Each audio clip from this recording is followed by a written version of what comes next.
ओम शांति। सुनते हैं आज 9 फेब 75 के अव्यक्त बाप दादा के मधुर महावाक्य। आज की अव्यक्त वाणी में बाबा ने विश्व के मालिक के बालिक बच्चों की क्या निशानी है। नंबर 2, 100% निश्चय बुद्धि बच्चों की पहली निशानी क्या है। नंबर 3, मंजिल क्या है और उसका मार्ग क्या है। 4, जीवन का सबसे मुख्य खजाना कौन सा है और पुरुषार्थ तीव्र करने का क्या तरीका है। तो सुनते हैं 9 फरवरी 75 की अव्यक्त वाणी। आध्यात्मिक शक्तियों द्वारा विश्व परिवर्तन कैसे। निर्बल आत्माओं को शक्तिवान बनाने वाले सर्वशक्तिवान शिव बाबा बोले, स्वयं को अशरीरी आत्मा अनुभव करते हो। इस शरीर द्वारा जो चाहे वही कर्म कराने वाली तुम शक्तिशाली आत्मा हो, ऐसा अनुभव करते हो। इस शरीर के मालिक कर्मेंद्रियों द्वारा कर्म कराने वाले इन कर्मेंद्रियों से जब चाहो तब न्यारे स्वरूप की स्थिति में स्थित हो सकते हो, अर्थात राजयोग की सिद्धि कर्मेंद्रियों के राजा बनने की शक्ति प्राप्त की है। राजा व मालिक कभी भी कोई कर्मेंद्री के वशीभूत नहीं हो सकता। वशीभूत होने वाले को मालिक नहीं कहा जाता।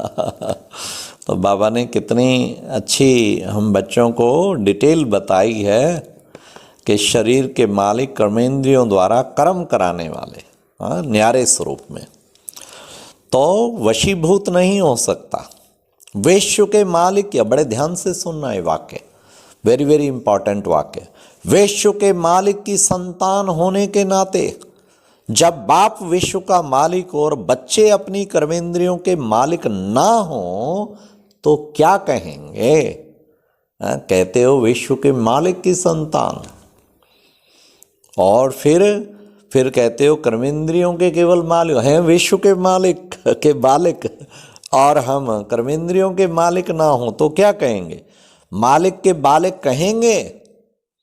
नाम हो मास्टर सर्वशक्तिवान और स्वयं को मालिक समझकर चल नहीं सके तो क्या मास्टर सर्वशक्तिवान हुए। हम मास्टर सर्वशक्तिवान हैं, यह तो पक्का निश्चय है ना, कि यह निश्चय भी अभी हो रहा है। निश्चय में कभी परसेंटेज होती है क्या। बाप के बच्चे तो हो ही ना, है ही ना। ऐसे थोड़े ही कि 90% तो बाबा हैं और 10% नहीं है। कितना सुंदर बाबा ने एक्सप्लेन एग्जाम्पल से किया, जो बोलने के लिए आगे जवाब ही नहीं रह गया। ऐसा बच्चा कभी देखा है। निश्चय अर्थात 100% निश्चय। ऐसे 100% निश्चय बुद्धि बच्चों की पहली निशानी क्या होगी। निश्चय बुद्धि की पहली निशानी, अब सुनिए पहली निशानी, विजयी। कहावत भी है ना, निश्चय बुद्धि विजयंती, वो विजयी होगा। जैसे चलते फिरते लौकिक ऑक्यूपेशन और लौकिक संबंध सदा स्मृति में रहता है ना, उसी स्मृति से समर्थी आती है कि मैं ऐसे परिवार का, ऐसे ऑक्यूपेशन वाला हूं। वैसे ही जो मर्जीवा ब्राह्मण जन्म का संबंध व ऑक्यूपेशन है, वह स्वयं का स्वरूप है, वह सदा स्मृति में रहना चाहिए। स्मृति कमजोर होने के कारण विजय दिखाई नहीं देती। विजय हो उसको सिर्फ देखते हुए समय नहीं गवाओ, बल्कि विजय होने का जो फाउंडेशन है उसको मजबूत रखो। कोई सोचे कि मार्ग तय करने से पहले मंजिल पर पहुंच जाए, यह हो नहीं सकता। यह हो सकता है क्या? नहीं। मार्ग तो जरूर तय करना ही पड़ेगा। तो विजय है मंजिल, और मार्ग है निरंतर स्मृति। अतः इस मार्ग को तय कर रहे हो या इंतजार में हो कि मंजिल दिखाई दे, सदैव यह सोचना चाहिए कि मिली हुई गॉडली लॉटरी अगर पूरी काम में नहीं लगाएंगे तो खुशी व शक्ति का अनुभव कैसे करेंगे। कितना भी किसी के पास धन हो, लेकिन सुख की प्राप्ति तब होगी जब उसको यूज करेंगे।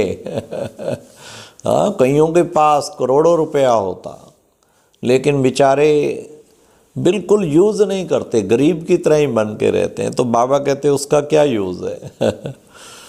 कितना भी किसी के पास धन हो, लेकिन सुख की प्राप्ति तब होगी जब उसको यूज करेंगे। यूज ना करे और देखते हुए सिर्फ खुशी ही होगी, लेकिन उससे जो सुख की प्राप्ति होनी चाहिए वह अनुभव नहीं कर सकेंगे।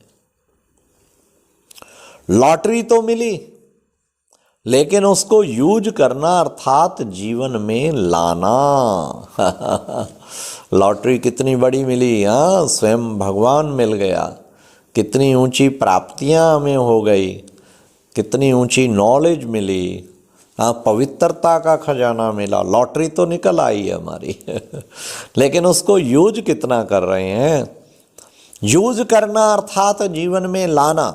उसके बिना सुख का, आनंद का व विजयी बनने की खुशी का अनुभव नहीं कर सकेंगे।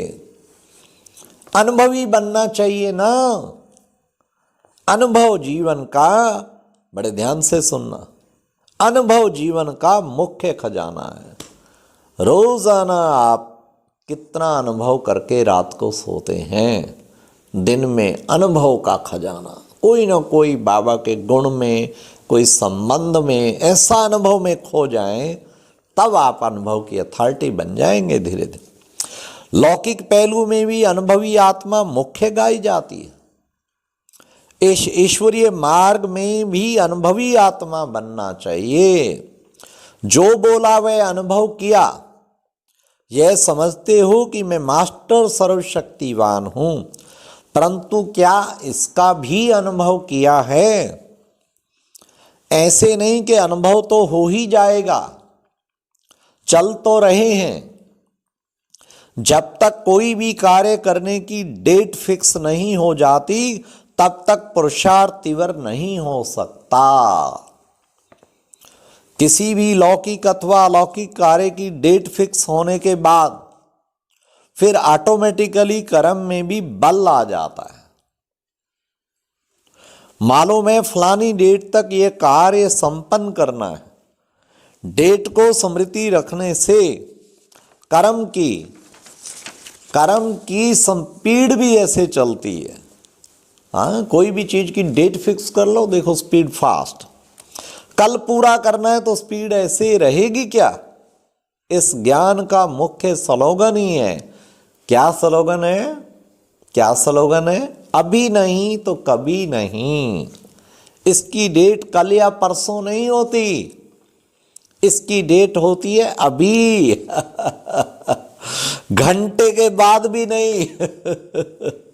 हाँ, इसलिए जितना निश्चय रखेंगे कि ये करना ही है।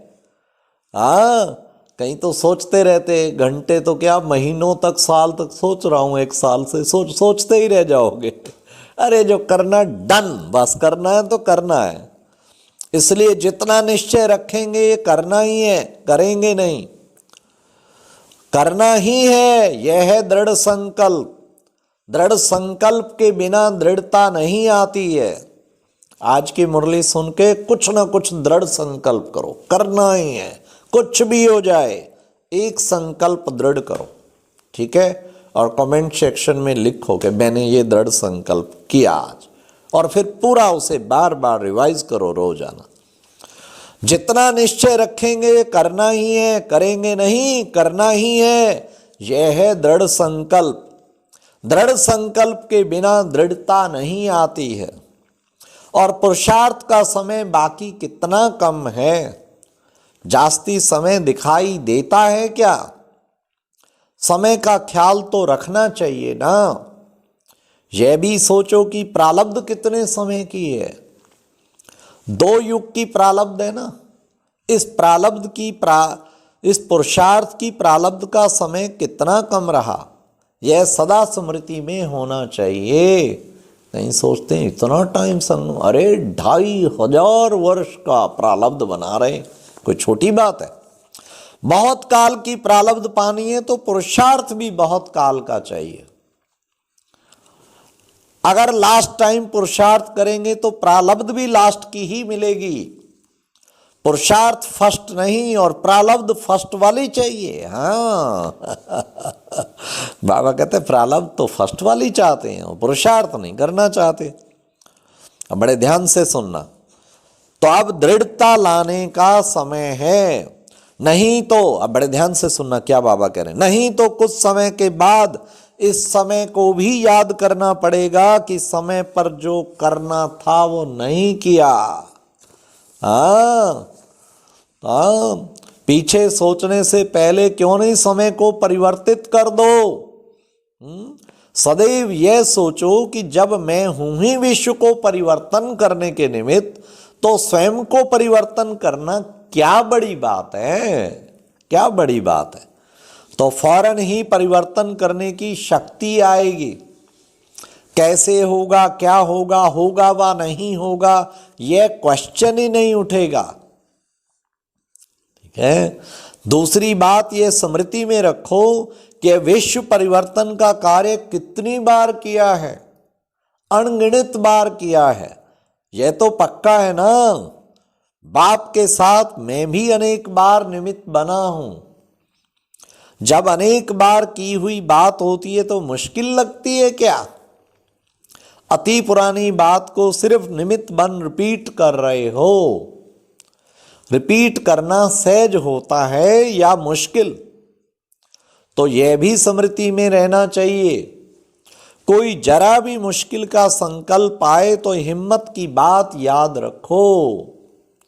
फिर से अनेक बार की हुई बात की स्मृति आने से समर्थी आ जाएगी। तो समर्थी आ जाएगी। अभी बैलेंस में बाप का स्नेह ज्यादा है, बाकी 2 तरफ बाबा ने कहा वो हल्का है। नॉलेज से शक्ति आएगी। एक एक वर्षन पदम पति बनाने वाला है। इतना महत्व रखते हुए वर्षन को धारण करो तो महत्व से स्नेह होता है। जब तक महत्व को नहीं जानते तब तक स्नेह नहीं होता। महत्व बाबा ने कहा बहुत इंपॉर्टेंट है। महत्व को जानेंगे तो ही स्नेह ऑटोमेटिकली रहेगा। ठीक है। तो बाबा ने 3 चीजें खास बताई। कौन सा? बाप का स्नेह, बाप के कार्य से स्नेह और बाप द्वारा मिली हुई नॉलेज से स्नेह। इन तीनों का बैलेंस रखो तो इसको जीवन में अपनाएं। एक एक पदम पति बनाने वाला वर्षन है। अच्छा, ओम शांति।